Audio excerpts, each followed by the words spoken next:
We started dating in January of 2015.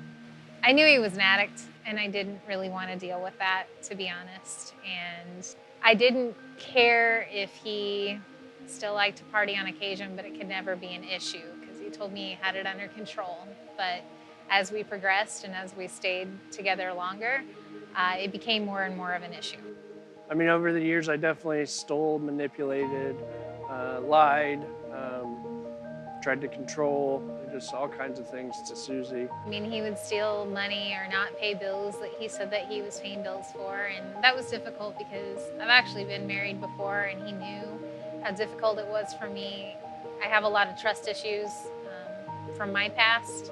When we first got together, I told him, I was like, as long as you're honest with me, we can work through anything. It's when you lie to me that we have an issue. And I've said that time and time again, and he wouldn't be. And I would ask him questions, and I would know that he was lying to me.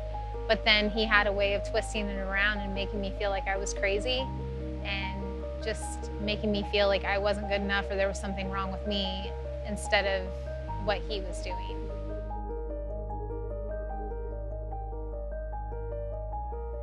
I figured out while I was gone that there wasn't a job. So truthfully, on the trip, I decided that when I got home, he was no longer welcome at my home and that we were done.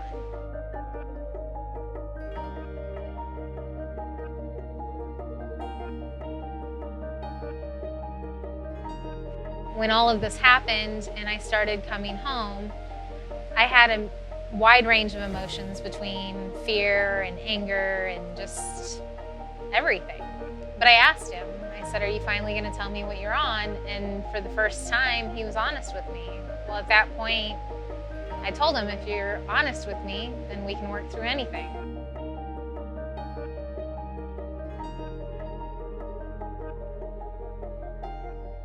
One of the first things that came out of their mouth is, what are we going to do with Graham now? Like, it was just such a concern and worry because they thought that Graham was going to want to leave and not stay through the rest of the program. And I just remember feeling so angry with him.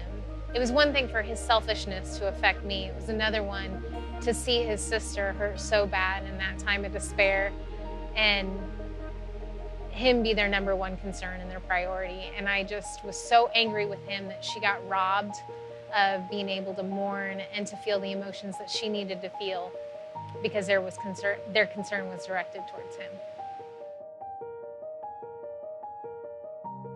So when Graham went to the Home of Grace, we wrote letters almost every single day. And you could see the progression and the change in him from when he was angry and not experiencing God's grace until he was actually experiencing God's grace. So while he was down there gaining lessons and learning how to do things, I was healing. I got out my hurts. The biggest thing that bothered me out of everything was the lying. And that's because I know that as humans we're imperfect, and I know that I'm not perfect, and I know I've done a lot of things in life that has required grace from God and grace from others. So yes, the years of manipulation and the stealing and everything, it hurt and it beat me down and it did make me feel like I was crazy. But I knew who Graham was on the inside, and I knew his heart, and I knew that his actions weren't a result of who he was, but what he was wrapped up in. So once he came to know Christ, forgiveness and grace came easy because that's when he was becoming the man that he was always intended to be, and I wanted to be the woman by his side. You know, God really was very clear and told me, like, I need to marry her because I knew I loved her. You know, I knew I loved her, and I knew I wanted to spend forever with her. But it was getting back home and earning back the trust and earning back those things, because at that point, she probably didn't want to marry me, you know, because, and I earned that. So it was trying to earn back that trust and trying to get to the point where she would be willing to marry me. For Suzi to show me grace in all this was a perfect example of Christ. You know, that was probably the first example of Christ that I really noticed because of all the bad things that I did to her, all the wrong things that I did to her.